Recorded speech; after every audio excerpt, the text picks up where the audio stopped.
ऋषि धमलाजी के भन्ने अब बिहानदेखि बेलुकासम्म गृहमन्त्री रविलाई दिने गृह जनता जान्न चाहन्छ ऋषि धमलाजीको कुरा के गर्नु। अरे यार ऋषि धमलाजी के भन्ने कर भएन भने सर्कस चल्दैन भनेर छोड्दै चाहिँ हुन्छ। मलाई कहिलेकाहीँ जोकर चाहिन्छ सर्कस चलाउन छोड्दै हुन्छ। 5 करोड रुपियाँ ग्यालेक्सी खोल्ने बेलामा पाएको जीवी राईको फोनमा भिडियो छ अहिले, दीपक बोराको फोनमा उल्लेख गरेको सौडुवा बढाइदिए उसको कुरा गरेर बस्नु। म अहिले conflict of interest media ethics म बाध्य भएर बोल्नु भएको छु। कसो बोलौँ, कति मात्र बोलौँ।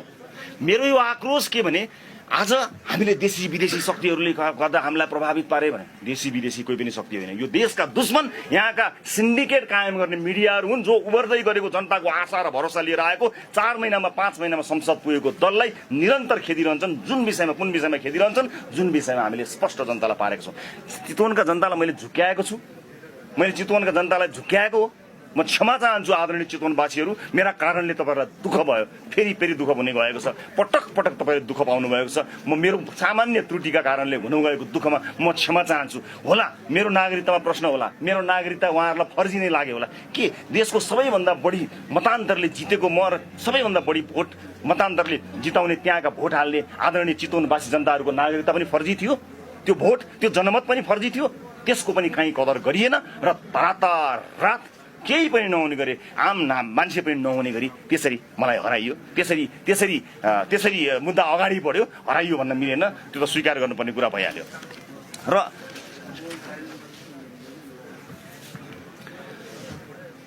अर्को कुरा, मेरा पुराना भिडियोहरू हालेर ओहो यसो भन्नुहुन्थ्यो त पहिला भगवान्जीले भन्नुहुन्छ, यसो गर्नुहुन्छ।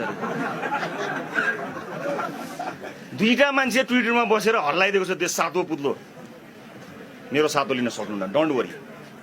रमेश कोइरालाले ट्विट लेख्छ भनेर मान्छे बौलाएर हिँडेको छ। What the hell.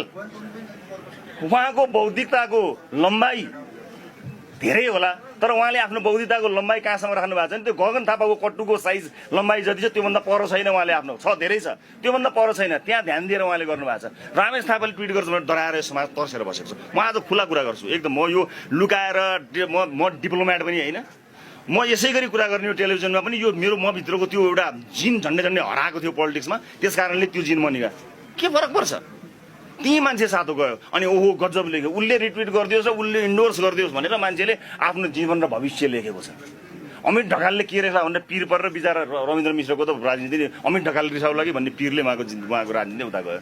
त्यही उहाँ रविन्द्र मिश्र फेरि गाली गर्न थाल्नु उहाँ सबै चिज हारिसकेपछि अनि त्यहाँबाट म यो हुन्छ भनेर अस्ति मलाई उहाँ कराउँदै हुनुहुन्थ्यो। रविन्द्र मिश्रजी गुड्दैको उज्जवल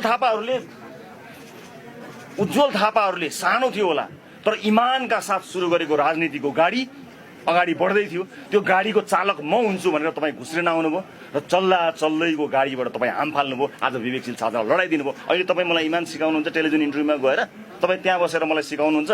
मलाई सिक्नुपर्छ इमान, मलाई थाहा छ, तर तपाईँसँग चाहिँ सिक्दिनँ। म खुसी छु मेरो उम्मेदवार, मलाई केही छैन हाम्रो उम्मेदवारले हारेकोमा, तर चल्दैको एउटा यस्तो मुभमेन्टको गाडी तपाईँले दुर्घटनामा पारिदिनु भयो। त्यो दुर्घटनाका लागि तपाईँलाई नेपाली जनताले नेपाली राजनीतिले कहिले पनि माफ गर्न सक्दैन। अब यसका विरुद्ध मैले के खप्नुपर्ने हो। अब यो यदि बोले बापत मैले सहनुपर्ने चिज अनगिन्ती छ। यो सुरक्षा लगायत अनेक चिजहरू होला। मलाई पूर्व गृहमन्त्रीको रूपमा कुनै पनि किसिमको सुरक्षा चाहिँदैन। मैले पहिले बताएको छु। उहाँहरू के भन्छ, स्टन्ट भन्नुहुन्छ। स्टन्ट हामीले गरेका कामहरूमा उहाँलाई हेडलाइन हाल्नु नै छैन। क्रसरमा त्यही निर्णय गर्यो भन्नुहुन्छ। क्रसरमा के निर्णय गर्यो उहाँलाई थाहा छ, तर उहाँ के भन्नुहुन्छ, क्रसरमा गृहमन्त्रीले जे गर्यो मानव उनले त कहीँ गयो खायो कि क्या हो भने जस्तो गरेर उहाँहरू लेख्नुहुन्छ। क्रसरमा के निर्णय गर्यो, अवैध रूपमा लाइसेन्स नलिएका क्रसरहरूलाई बन्द गर्ने निर्णय भयो। मापदण्ड नपुगेकाहरूलाई मापदण्डमा पनि समस्या छ सच्याएर सर्टेन टाइमभित्र गर्ने निर्णय भयो। एउटा भनेर अर्को चलाएकाहरूलाई पनि चल्न नदिने निर्णय भयो। निर्णय भएको त यही हो। तर 12 भाइ पत्रकारलाई त यो पत्दैन नि, उनलाई त चक्क बसेर जाँड खाँदै यसलाई ठोक्ने होइन त भनेर देखाउनुहोस्। तिनले ठोकेर नेपाल राजनीति सबै ठोकिने। अनलाइन खबरले सिद्ध्याउला, सेतो पार्टीले रातो पार्टीले, नट मी। तपाईँहरूलाई गलत मान्छेमा हातमा पर्नुभयो। मसँग चल्दैन, मसँग त्यो खेल त्यो धन्दा केही पनि चल्दैन। इमानका साथ आएको छु। गरेको गल्ती कमजोरी त्यति हो। आफ्नो देशमा फर्केर आएको थिएँ, सबैले त्यही गर्थे। आज एनआरएनहरूको यहाँ जग्गा के गरेर लाने। अब जुन निर्णय भएको छ यहाँ जग्गा छ, दाजुभाइ बिचको अंशमा यही कसैको अंश तलमाथि छ भने अब उहाँ नागरिक हुनु भएन। उहाँ अब के गर्ने। सबैले चलेको कुराले म पनि आफ्नो देशमा भएको हुनाले मैले केही प्रक्रियागत त्रुटिहरू गरेँ होला। म म त्यसको सजाय भोग्न तयार छु।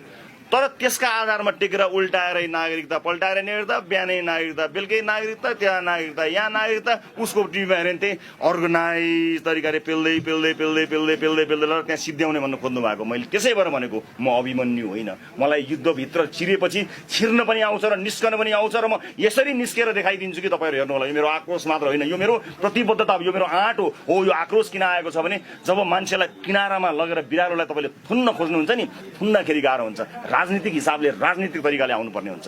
5 जना मिलेर निरन्तर रूपमा गर्ने। जसले प्रमाणसहित गर्नुभयो उहाँसँग मेरो भन्नु केही पनि छैन। जसले प्रमाणसहित पत्रकारिता गर्नुभयो त्यो उकेरा सुकेरा केले गर्नु ठिक छ, राम्रो, भेरी गुड। त्यही चिज अरूलाई पनि गरे हुन्छ, त्यो ढङ्गले आए हुन्छ। तर सिद्ध्याउँछु यो गर्छु भनेर अर्गनाइज गराएर सारा मिडिया एक ठाउँमा बसेर गर्ने मलाई असाध्यै सेतो पार्टीले गरे त गजब हुन्छ जस्तो लाग्थ्यो मलाई। क्या मलाई लाग्थ्यो। म आज खुलेर कुरा गरिरहेको छु है। मन्त्री पद गएको झोकमा आज झोकिएछ भन्ने तपाईँलाई लाग्यो होला होइन? अलिअलि हो, अलिअलि त हो नि, रिस उठिहाल्छ नि। ओ प्रधानमन्त्री गृहमन्त्री सबै गएको छ होइन, मलाई केही छैन त्यस्तो नाटक मैले गर्न सक्दैन। हो अलिअलि त रिस उठाएको छ, रिसै उठायो। कम रिस उठ्छ भन्न मान्छे मेरो बायो हेर्नु भएको छ तपाईँले? मैले मान्छे लेखाएको छु। त्यतिसम्म त राख्लान् नि मलाई भनेर मान्छे मेरो बायो हेर्नुभयो भने मैले त्यति त राख्लान् नि भनेर मैले भनेको छु। मैले एकदमै मान्थेँ अमितजीलाई, सेतो पार्टीलाई भयङ्करमा एकदमै मान्थेँ मैले। एकचोटि के भयो भने जीवी राईजीको सँग मैले काम गरेँ टेलिभिजनमा। उहाँलाई कान्तिपुरले पेलेको पेलै थियो। खालि त्यो उसको काम धन्दै त्यही त हो नि, सेयर दिनु भएन होला, त्यही नै हो नि उहाँको धन्दा नै त्यही हो नि। कान्तिपुरलाई दाम नचढाइ त बाँच्न पाइन्न, यहाँ बाँच्नै पाइन्न उनलाई। अब आधारविहीन समाचार लेख्यो भने म कान्तिपुर घेर्न आउँछु। कान्तिपुरमा कुनै पनि आधारसहित हाल्नुहोस्, नो प्रब्लम। म मेरा साथीहरूलाई शुभचिन्तक, मसँग पनि तपाईँसँग रिडरहरू छन् होला, मसँग पनि शुभचिन्तक छन् होला, तपाईँको पत्रिकामा तपाईँको सब्सक्राइबर छन् होला, मसँग पनि मेरो सत्कर्मले जोडेका साथीहरू छन्। सबैलाई लिएर घेर्न आउँछु। गलत समाचार लेख्नुभयो भने, गलत हेडलाइन लेख्नु भने खबरदार, I will not tolerate this. कसैलाई पनि पाला मात्र पाइँदैन, फाइट ब्याक गर्नुपर्छ। मान्दिनँ म, सही ढङ्गले लेख्नुहोस् चलाउँछु, तर गलत ढङ्गले म कुनै पनि मिडियालाई म मान्दिनँ, टेर्दिनँ। जसले गरेको छ मान्छु। सेतो पार्टीमा कान्तिपुरले जे लेख्यो त्यसपछि उहाँको फेरि उहाँ कति भाइ रे 12-15 भाइ छन् नि, त्यो भाइ अर्को भाइतिर जान्छ। त्यसपछि अर्को फाँती भाइहरू पनि निस्केका छन्, शिलापत्रतिर त्यो निस्केर गयो अर्को भाइ। कम्युनिस्ट पार्टीको कट्टर कार्यकर्ता बसन्त थाहा छैन र? तपाईँहरू यो कुरा खुलेर गर्न सक्नुहुन्न। तपाईँहरूको जीवनमा यो कुरा हुने थिएन। आज मैले आँट गरिदिएँ क्या मैले। तपाईँहरूको लाइफमा यो हुनेवाला छैन। उसले पनि गएर माधव नेपालजीसँग क्लोज हुनुहुन्छ नि त, उहाँ त त्यहाँ त जोगाउनु पऱ्यो, ककललाई जोगाउनु पर्ने छ नि त उहाँहरूको होइन। अनि उसले पनि लेख्न थाल्यो, अनि सेतो पार्टीले लेख्न थाल्यो। के लेखिदिनु भयो उहाँले भने, एकजना साथी हुनुहुन्थ्यो, उहाँ चाहिँ ले सम्पर्कमै आउन चाहनु भएको छैन, उहाँले फोन उठाउनु भएको छैन भन्नु। उहाँसँग दिनभरि छु, त्यो साथी जो हुनुहुन्थ्यो उहाँसँगै थिएँ, उहाँलाई फोनै आएको छैन। अर्को नाम लिनुभयो, जीवी राईजीको दाईको नाम लिनुभयो। उहाँ बिचरा आफ्नो श्रीमती बितेको 10 कि 11 दिनमा क्रिया गरेर भन्थ्यो। म उहाँकै घरमा थिएँ, क्रियामा बस्नुभएको, दुःखमा बस्नुभएको साथी, उहाँलाई फरार लेखिदिनु भयो। मलाई त्यो दिनदेखि मैले आफूले आदर्श मानेको, राम्रो मानेको अमित ढकालजी सेतो पार्टीदेखि मेरो उड्यो, मेरो विश्वास उड्यो। मैले असाध्यै मान्ने कार्टुनिस्ट हुनुहुन्छ राजेश केसी, अझै पनि मान्छु। उहाँ 12 खरीमा हुनुहुन्छ। 12 खरी पनि त्यही भाइ मध्ये पर्छ। कङ्ग्रेसलाई जोगाउँछ उसले, कसलाई थाहा छैन भने उसले त्यही लेखिदिन्छ। एउटा लेखिन्छ पालै सेड्युल हुन्छ, उसले लेखिन्छ। मलाई दुःख छ राजेशजी, प्लिज लिभ द्याट 12 खरी। तपाईँप्रति मेरो सम्मान अलिकति बाँकी छ। मलाई भएको सम्मान जोगाउनको लागि पनि तपाईँ लेख्नु होला। केदार शर्मा दाई हुनुहुन्छ, केदार दाई तपाईँप्रति मेरो सम्मान छ, तर त्यही कान्तिपुरले लेखेको न्युज हेर फटा नभन्नुहोस् मलाई, किनकि त्यसले फटाइका कास लेखेको समाचारलाई तपाईँले आधार मान्नु भएन। त्यो तथ्य हुनु पर्यो। ऊ बार्गेनिङ गर्छ, बार्गेनिङ नमिलेको कारणले न्युज लेख्छ। उसलाई मलाई त्यहाँबाट हटाउनु थियो। कन्फ्लिक्ट अफ इन्ट्रेस्ट मेरो थिएन, उसको थियो। म गृहमन्त्री हुँदा उनीहरूको ब्यान्ड बज्नेवाला थियो। उसले कन्फ्लिक्ट अफ इन्ट्रेस्ट मलाई हटाउनुमा राख्यो। तर तपाईँलाई लाग्यो कि म कन्फ्लिक्ट अफ इन्ट्रेस्टमा छु। म कहिल्यै पनि कन्फ्लिक्ट अफ इन्ट्रेस्टमा छैन। मैले आफ्नो मुद्दा मिलाउनलाई केही पनि गरेको छैन। अब विदेश बसेर पनि यो एकदम डाहा गर्ने साथीहरू पनि अनेक तरिकाले ओहो यो हुनु हुँदैन थियो, त्यो हुने ज्ञान छाँटेर बस्छन्। नेपाल फर्किने अभियान चलाउँ भन्छन्। नेपाल फर्किने अभियान चलाउनै पर्दैन, टिकट काट्नै आउने। के को अभियान? एयर टिकट बन्द भएको छ र? त्यो रट लगाइरहनु पर्दैन।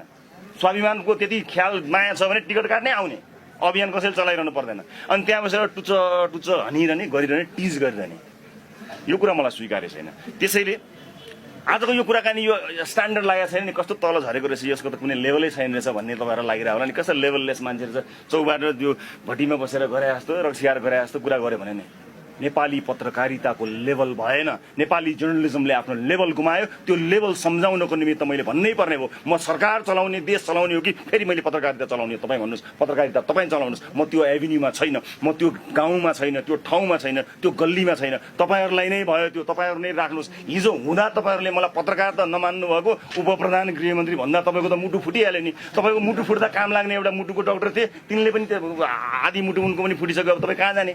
तपाईँलाई परेको पीर यति हो, तर तपाईँलाई पीर पर्छ भनेर यो देश तपाईँहरूको ओल्जनमा अल्झिँदैन, तपाईँहरूको रणभुल्ल भएको जिन्दगीमा यो देश बस्दैन। त्यस कारणले मैले आज यो कुरा स्पष्ट पार्नै पर्थ्यो। यसको परिणाम मैले कत्रो भोग्नुपर्छ मलाई थाहा छ, तर आई एम रेडी। त्यो परिणामको परवाह नगरिकन, त्यसको वास्ता नगरिकन म आएको। म पत्रकारिता पढाउने मान्छे होइन, पढाउन सक्ने हैसियत होइन, म पढ्न पनि नसकेको पत्रकारिताको मान्छे। तपाईँलाई के पढाउन सकुला?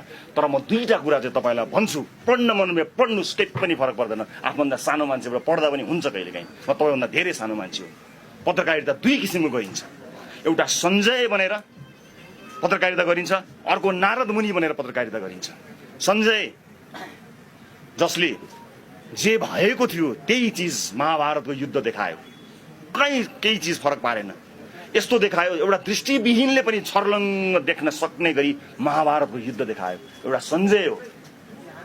अर्को नारद मुनि हो, जसले भएका कुरालाई भएका बाङ्गा टुङ्गा अनि छानी गर्दै घाम्दै घुमाउँदै घुमाउँदै पठायो, नारद मुनि। तपाईँ सञ्जय बन्ने कि नारद मुनि बन्ने, तपाईँ आजको दिनमा निर्णय गर्नुहोला। यस्तो बुम बजारमा छ्यापछाप्ती पाइन्छ, त्यस्ता क्यामेरा बजारमा छ्यापछाप्ती पाइन्छ, सम्पादक पाइन्छ, पत्रिका पाइन्छ, अनलाइन पाइन्छ, इमान पाइँदैन। चौथो अङ्गले बाटो बिरायो भने समाज भड्किन्छ। विदेशी शक्तिहरूको आडमा मुलुक गयो, मुलुकलाई विदेशी शक्तिहरूको चलखेलको अड्डा बनाइयो भनेर भनियो, विदेशीहरूको चलखेलमा होइन। केही मिडियाहरूले विदेशीको एजेन्ट हुँ म भनेर त्यो विदेशीसँग सम्बन्ध बिगारेका छन्। म त उसले लेखेपछि त अब कान्तिपुरले लेख्यो भने ओहो यो त इन्डियाको लाइन हो, इन्डियाले पनि यही भन्यो होला भनेर इन्डियाको नाम लिएर हामीलाई यहाँ तर्साइरहेको छ। कसरी इन्डिया हुन्छ? That's not an India. This is a message to mister Modi. Mister Modi, we need to work on this. Please don't believe that the people who are saying your agent is not your agent. They're not your agent, they're not our agent. They're nobody's. They have their interest. And I want some fellow Indians to understand this so that I think I can speak a little bit Hindi also. I want my message to go through the Indian media as well, from Indian television and other media. I really want to give this message very loud and clear to the Indian communities out there. Please listen this carefully. And I really want Indian citizens also understand my message very clear and loud. So I'm going to speak in Hindi a little bit because I speak pretty good Hindi. I've watched good amount of Hindi cinemas also. So it will be easy for people of India to understand the situation also. I'm going to give my statement in Hindi, especially for the people of India and Prime Minister Mr. Modi. Modi ji, जो लोग आपके नाम pay यहाँ पर लूट रहे हैं वो लोग नेपाल और भारत के संबंध आगे बढ़ाने का नहीं सोच रहे हैं। आपको लग रहा होगा हमारे संबंध बहुत ऊंचाई पर चढ़ गई है, ये बोलने वाली बात है। ये लोग जो एजेंट बनकर काम कर रहे हैं उन पर विश्वास करना बंद कीजिए, सीधी बात कीजिए। आप कोई एजेंट आपके लिए आपका ये इंडिया का लाइन है करके यहाँ पर जो चला रहा है वो धंधा को बंद कीजिए। अगर आपको सच लगता है कि नेपाल और भारत बहुत अच्छे मित्र है और हमारे रिलेशन अच्छा बनानी चाहिए तो बीच में कोई आदमी मत भेजिएगा, कोई पत्रकार को मत भेजिएगा, कोई एजेंट को मत भेजिएगा, कोई प्रकाशक को मत भेजिएगा। सीधी बात कीजिएगा। You have to work on your team, you have to work with your embassy and all. वहां पर देखिएगा, आप ध्यान से देखिएगा। अगर नेपाल और भारत का संबंध अच्छा बनाना चाहते हो तो हम लोगों को ऐसे इंटैक्ट रहना चाहिए साथ में। बीच में जगह रख दोगे तो ऐसे लोग आके आपके नाम ले पे इसको लूटेंगे। वो आपके देश के लिए भी हानिकारक है, हमारे देश के लिए भी हानिकारक है और इन लोगों के वजह से हमारा संबंध कभी भी अच्छा नहीं होगा। आज राष्ट्रवादी बनना हो तो इंडिया को गाली करने के लिए लोग मजबूर हो रहे हैं। ये लोग ये बना रहे हैं, इनको अपने नेपाल भारत का रिलेशन अगर अच्छा चाहते हो आप इसको हटाइए। I really want this message to go through the Indian media as well. मैं आज ये भी क्लियर करना चाहता हूँ मलाई क्षमा गर्नु होला, हिन्दी बोल्ने बित्तिकै फेरि अलिकति गाली खाने चलन पनि छ। टिकटकमा यति हिन्दी बोले मात्र हालेर मैले अर्को वर्ष गाली खाने होला, हिन्दी बोल्थे रवि भनेर हेडलाइन लेख्ने होला, केही पनि फरक छैन। हेडलाइनबाट तर्सिने मान्छे होइन, लाइफ लाइन चेन्ज गर्न हिँडेको मान्छे भएको हुनाले त्यस कारणले मैले अलिकति तल आउनै पर्ने भयो। मलाई क्षमा गर्नु होला। मलाई एकदमै धेरै बौद्धिक मान्छे होइन, तर तपाईँलाई झुक्क्याउन सक्ने बौद्धिकता चाहिँ छ मसँग, तर मैले त्यसो गर्न चाहिनँ। आज तपाईँलाई झुक्क्याइ चाहिँ दिन सक्छु म, ओहो बौद्धिकै हो कि क्या हो भने जस्तो गरेर म हृदयबाट बोल्न चाहन्छु। म जे छु त्यही नै म हुँ, म त्योबाट बाहिर जान चाहन्न। म धेरै पर गएको कारणले गर्दाखेरि मैले यो कुरा बताउनुहुन्छ। र एउटा चिज तपाईँलाई म सुनाउन चाहन्छु, हामीभित्र डर डर डर डर डर डर एउटा कुरा ध्यान दिएर सुन्नु होला, जो डराउँछ त्यसको लुक्ने ठाउँ हुँदैन, जो डराउँछ त्यसले लुक्ने ठाउँ पाउँदैन। र म डराएर राजनीति गर्न आएको होइन। कत्रा कत्रा व्यवस्था विरुद्ध नडराइकन लडेका नेताहरू आज पत्रकारले यसो राम्रो लेखिदिए हुन्थ्यो कि भनेर त्यो पत्रकारलाई उपहार दिने हो कि, त्यो पत्रकारलाई फकाउने हो कि, त्यो पत्रिकाको साउलाई आफ्नो समयमा राख्ने हो कि भनेर डराएर राजनीति गरेको छ। यस्तो डराएर राजनीति गरेर यो देशमाथि लाग्दैन।